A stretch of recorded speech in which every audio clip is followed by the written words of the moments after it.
Magandang araw, nandito po tayo ngayon sa Sonoma Residences, dito po sa Barangay Santa Cruz, Santa Maria, Bulacan. Marami na po tayong nare-receive na request para po sa construction update. So ngayon po ay nagpalipad po tayo ng drone para po makita po natin ang kabuuan ng Phase 2 dito po sa Sonoma. So kung kayo po ay nakapag-avail, especially po sa ating mga clients na nakapag-avail po dito po sa Sonoma Phase 2, panoorin lamang po ang ating video. So ako po ay nakatayo dito po sa malapit po sa ating entrance gate. Dito po yung block 111 up to, ito yung line po ng up to block 117. So kung mapapansin po ninyo, ongoing po ang construction. Ayun po yung area po na yan, yan po ang block 111. Ayan, so meron na pong nadagdag dyan na 4. So hindi po tayo makakalapit dun sa may fence area po dun banda na block 111 going to 112. So hindi po natin yung makikita, pero sa drone shot panoorin po natin sa dulo. Ito po yung sa block 114, ayan, block 115, 16, ayan, sunod-sunod na po yan. Yan po yung area, ito pong area na to ay ongoing na po ang construction. So kung dito naman po sa kabila, kung galing po tayo sa gate, left side po, pagpapasok po tayo, left side po ang area po na ito. Dito po, wala pa pong mga units na nakatayo. So, ang mga meron pa lang po, dun po sa part na yan, block 137, block 136 or 38, kung hindi po ako nagkakamali. So, yan. So, sa ngayon po, yan po ang area po na meron po tayong under construction. Yung mga nagtatanong po na nasa block 127, ayan, 21, 24, sa ngayon po ay wala pa pong construction ng units, pero ongoing naman po ang kumbaga preparation po ng land area. Maraming salamat po sa panonood ng aking video.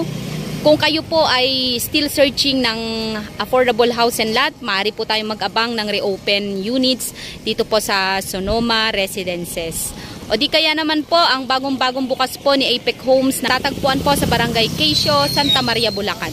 So magkakaroon po tayo doon ng new opening ng blocks ng townhouse with carport. Sa ngayon po ay wala pa po tayong exact date, pero by next year ay posible po na mag-open po ito. At may mga chances din po ng reopened units sa mga regular townhouses. So yun lamang po. Maraming salamat po sa panonood ng aking video. Muli, ako po si Timberly T. Miguel, isang public school teacher at isang registered real estate salesperson na naniniwalang kung may pangarap, may aksyon, siguradong may tagumpay. Thank you and God bless. So kung natatandaan nyo po yung mga model houses na malapit po dito sa ating entrance gate, ito po yung mga nakakuha ng nasa likod po dito. Ayan. Ayan, sa ngayon po, ganito po ang update po. So, sinisimulan na po ang land development. Ngayon, ito pa lang po ang wala pa pong units na nakatayo dito po sa area na ito.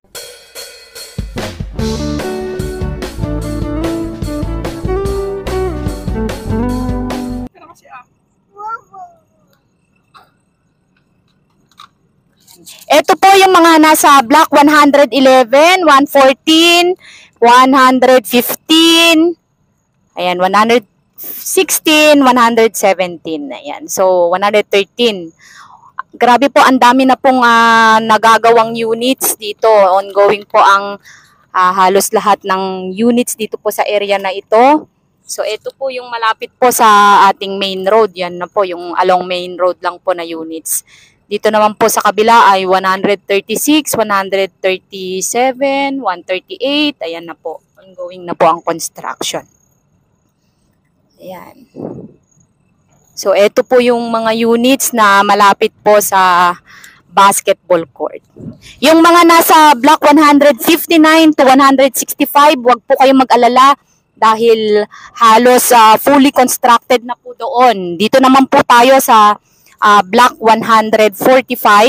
Ayan, so tingnan nyo po. Ayan. May mga units na rin po. Ayan po. Wow. Ayan o. Ongoing na po o. Ang dami na pong na-construct. Ayan. Mga nasa block 145, 146. Ayan. So, yan po yung mga update po natin sa construction. Ito po, oh, pinturado na, oh. Oh, dami. Ayan. So, dito naman po yung mga 149, papunta sa 150. Yun, oh. 147. Dito ka na lang. Ayan. So, tayo po ay hindi na makakapunta doon. Pero ito po ang area. Pwede ba? Ayan, try natin. Ayan. So, tignan natin. Ikutin po natin. Dito po yung mga block 150, 151. Ayan. 153. Dito po yun. Ayan. Tingnan nyo po yung mga constructions na ongoing sa ngayon. Hindi lang po natin sure kung isa po ang unit ninyo dyan sa ginagawa. Yun po. Wow. Ayan. So, dito rin po, ayan. Halos matatapos na rin po. May mga bubong na po yung mga nandito po sa area po na ito. Ayan. Ito po yung mga nasa 154. Ayan. Ito. Ito po ay phase 2 po ha. Phase 2 po yung atin pong ipinapakita po sa ngayon. Ito po yung kung nakapag-tripping po kayo or napaliwanagan po kayo ng agent po ninyo sa mapa. Ang Sonoma Residences phase 2 na area na ito ay yung nasa likod po ng phase 1. Ayan.